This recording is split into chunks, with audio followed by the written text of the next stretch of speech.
सियासत की गलियां बहुत पेचीदा होती हैं। अगर यहाँ संभल कर कदम ना रखा जाए तो फिसलते देर नहीं लगती। यूं समझिए कि सियासत एक शतरंज के खेल की तरह है, जहां पर एक माहिर खिलाड़ी यह अच्छी तरह जानता है कि किस मौके पर कौन सी चाल चलनी है और कौन से मोहरे का किस तरह इस्तेमाल करना है।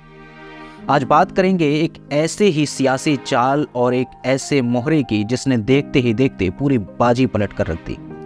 हाल ही में घटा एक ऐसा घटनाक्रम और एक ऐसा राजनेता जिसकी चर्चा राजनीतिक गलियारों में जोर शोरों से है।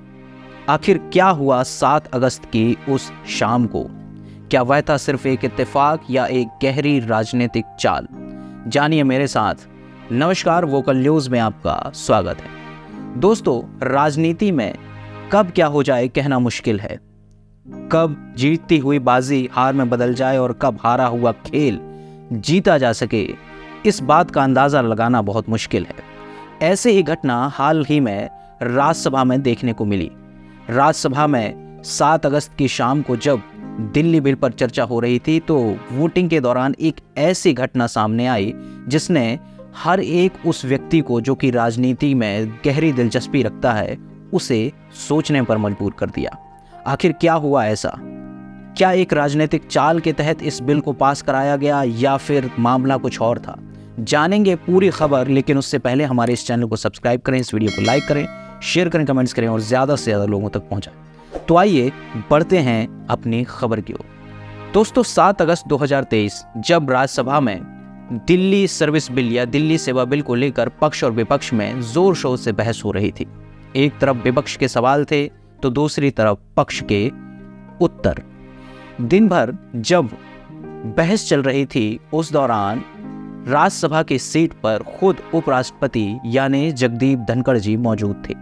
लेकिन जैसे ही वोटिंग का समय आया तो जगदीप धनखड़ जी अपनी सीट से उठ जाते हैं और उनकी जगह ले लेते हैं उप राज्यसभापति हरिवंश जी।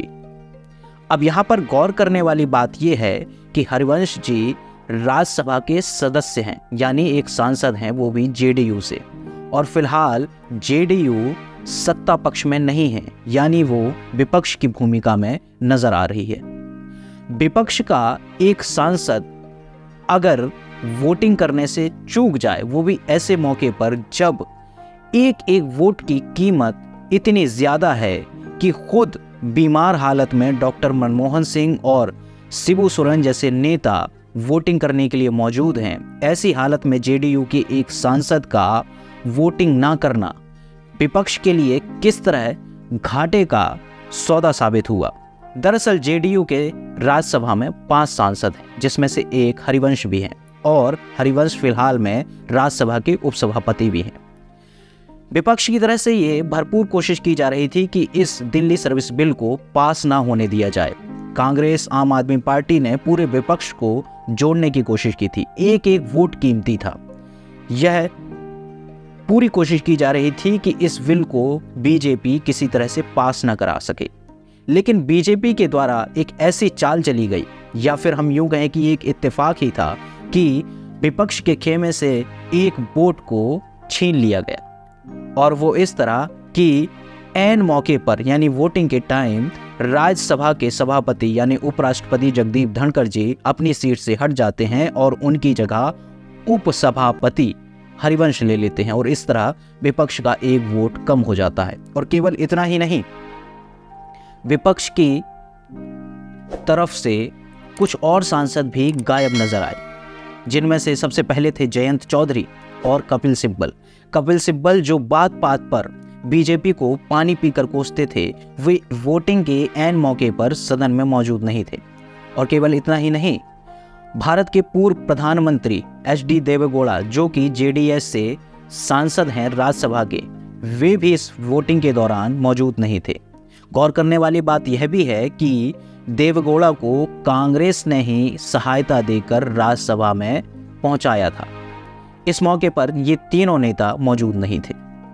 दूसरी ओर अगर बात करें तो बीजेपी को जहां बीजेपी के अपने सांसदों और राष्ट्रपति द्वारा मनोनीत 5 सांसदों का समर्थन मिला, वहीं पर इसके अलावा एआईएडीएमके और YSR कांग्रेस, साथ ही साथ BJD जैसे राजनीतिक दलों के सांसदों का भी भरपूर समर्थन मिला। और यही कारण था कि बीजेपी ने इस सर्विस बिल को 102 के मुकाबले 131 के मतों से पास करा लिया। यह बिल इतना ज़्यादा महत्वपूर्ण था कि विपक्ष ने इस बिल को पास ना होने देने के लिए जी तोड़ मेहनत की थी। यहाँ तक कि 90 वर्ष की आयु में बीमार हालत में व्हील चेयर पर कांपते हुए हाथ पैरों के साथ खुद मनमोहन सिंह इस वोटिंग में पहुंचे थे। यहाँ इतना ही नहीं, बल्कि झारखंड से झारखंड मुक्ति मोर्चा के राज्यसभा सांसद और झारखंड मुक्ति मोर्चा के पूर्व प्रमुख शिबू सोरेन भी बीमार हालत में यहाँ पर अपनी वोट कास्ट करने पहुंचे हुए थे। लेकिन विपक्ष के ही एक नेता हरिवंश ने इस वोटिंग से चूक कर दी या उन्हें जानबूझकर वोटिंग नहीं करने दिया गया। ये थोड़ा सा कहना मुश्किल है, लेकिन हालात तो कुछ ऐसे ही समझ में आते हैं। दरअसल जेडीयू के 5 सांसदों को जेडीयू की तरफ से व्हिप जारी किया गया था और उन्हें ये आदेश दिया गया था कि 7 अगस्त को दिल्ली सर्विस बिल के दौरान होने वाली वोटिंग में उन 5 सांसदों को हर हालत में मौजूद रहना है। खुद राज्यसभा के उपसभापति और जेडीयू के सांसद हरिवंश को जेडीयू के प्रमुख सचेतक अनिल हेगड़े ने व्हिप का पत्र सौंपा था और उन्हें भी इस वोटिंग में मौजूद रहने के लिए कहा गया था। लेकिन हरिवंश इस वोटिंग से चूक गए। हालांकि यह कोई पहला घटनाक्रम नहीं है जब हरिवंश की भूमिका पर इस तरह के सवाल उठाए जा रहे हैं। इससे पहले भी कई ऐसी घटनाएं हो चुकी हैं जहां पर हरिवंश के नैतिक दायित्व और उनकी मंशा पर जेडीयू द्वारा सवाल उठाया गया है। इससे पहले भी जब संसद भवन का उद्घाटन किया गया था तो हरिवंश जी वहां पर मौजूद थे, जबकि जेडीयू ने इस पूरे कार्यक्रम का पूरी तरह से बहिष्कार किया था और साथ ही साथ जेडीयू सांसद और उपसभापति हरिवंश को इस कार्यक्रम में ना जाने की सलाह दी थी। इतना ही नहीं, जब बीजेपी और जेडीयू का गठबंधन टूटा तब भी राजनीतिक सलाहकार और जानकार प्रशांत किशोर ने हरिवंश को लेकर जेडीयू की मंशा पर सवाल उठाए थे। प्रशांत किशोर का कहना था कि जब बीजेपी और जेडीयू का गठबंधन टूट ही चुका है तो एक जेडीयू सांसद को किस तरह से राज्यसभा का उपसभापति रहने दिया जा रहा है। यह जेडीयू और बीजेपी की अंदरूनी मिलीभगत को दर्शाता है। इतना ही नहीं, हाल ही में जो घटनाक्रम घटा है जिसमें हरिवंश द्वारा वोटिंग नहीं की गई, इस पर भी जेडीयू के प्रमुख लल्लन सिंह ने सवालिया निशान उठाए हैं और जेडीयू की और हरिवंश की भूमिका पर संदेह प्रकट किया है। उन्होंने कहा है कि हरिवंश जी को ऐसे किसी भी घटना और कार्यक्रम से बचना चाहिए जिससे उनकी मंशा पर संदेह उत्पन्न होता हो। लेकिन इस पूरे घटनाक्रम में हरिवंश जी ने भी अपना पक्ष साफ किया है। हरिवंश जी का कहना है कि वे एक जेडीयू के सांसद हैं और हमेशा जेडीयू के सांसद ही रहेंगे। वे नीतीश कुमार और जेडीयू की मदद से ही राज्यसभा तक पहुंचे हैं, इसलिए जेडीयू से गद्दारी करने का तो कोई सवाल ही नहीं उठता। हालांकि जेडीयू द्वारा हरिवंश पर एक जांच कमेटी बिठा दी गई है और यह जांच कमेटी जेडीयू के प्रमुख सचेतक अनिल हेगड़े द्वारा प्रतिनिधित्व की जा रही है। अनिल हेगड़े जब अपनी जांच रिपोर्ट सौंपेंगे तभी यह स्पष्ट हो सकेगा कि आखिर हरिवंश के मन में क्या चल रहा है। क्या उन्हें और अधिक समय के लिए जेडीयू का सांसद रहना चाहिए या उन्हें जेडीयू से बाहर निकाला जा सकता है? क्या हरिवंश वापस पत्रकारिता की दुनिया में चले जाएंगे या सत्ता पक्ष और बीजेपी की तरफ मुड़ जाएंगे? ये भी गौर करने वाली बात होगी। लेकिन उससे पहले हम आपको हरिवंश से जुड़े हुए कुछ ऐसे तथ्य सुनाना चाहेंगे जिन्हें सुनकर आप चौंक जाएंगे। दरअसल राज्यसभा के उपसभापति और जेडीयू सांसद हरिवंश जी का जन्म बिहार के उसी गांव में हुआ जहां पर बड़े आंदोलनकारी और 1975 की क्रांति के प्रमुख नेता जयप्रकाश नारायण का जन्म हुआ था। इसी गांव से बड़े होने के बाद उन्होंने अपनी पढ़ाई बनारस हिंदू विश्वविद्यालय से पूरी की और पढ़ाई के बाद एक बैंक में नौकरी कर ली। लेकिन 1977 के आंदोलनों के बाद उन्होंने अपनी नौकरी छोड़ दी और पत्रकारिता की दुनिया में आ गए। पत्रकारिता करते रहने के बाद वे बाद में 4 सालों के लिए कलकत्ता चले गए और वहाँ पर पत्रकारिता करते रहे और वापस 1989 में बिहार लौटे। जब वे बिहार लौटे तो उन दिनों बिहार में झारखंड के नए राज्य बनाए जाने का आंदोलन जोरों पर था। इसी दौरान उन्होंने प्रभात खबर नाम के एक अखबार को ज्वाइन कर लिया और देखते ही देखते उसके संपादक बन गए।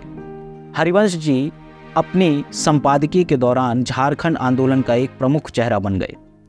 हरिवंश जी के संपादक रहते हुए ही प्रभात खबर ने लालू यादव के चारा घोटाले की पोल खोली और उन्हें सजा कराई। इस पूरे खुलासे के पीछे हरिवंश जी की बहुत ही अहम भूमिका थी। इतना ही नहीं, हरिवंश जी की संपादकीय में ही एक संपादकीय कोड ऑफ कंडक्ट का प्रावधान किया गया, जिसके तहत कोई भी पत्रकार किसी राजनेता से कभी भी कोई महंगे गिफ्ट नहीं ले सकता है। इसे एक रिश्वत की तरह देखा जाता था।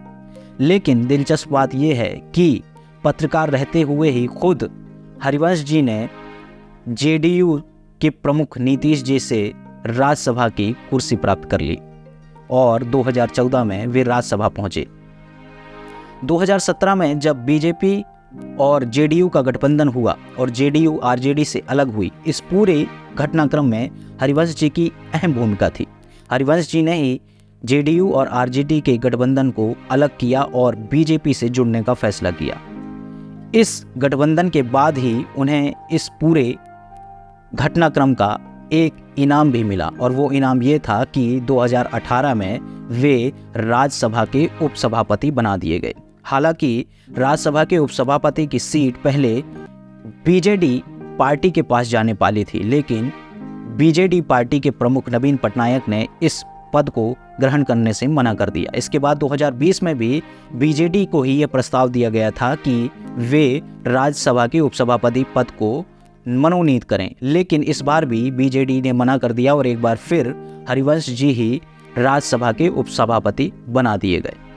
हाल ही में जो घटनाक्रम घटा है उससे यह बात तो स्पष्ट है कि हरिवंश जी की भूमिका कहीं ना कहीं डामाडोल हो रही है।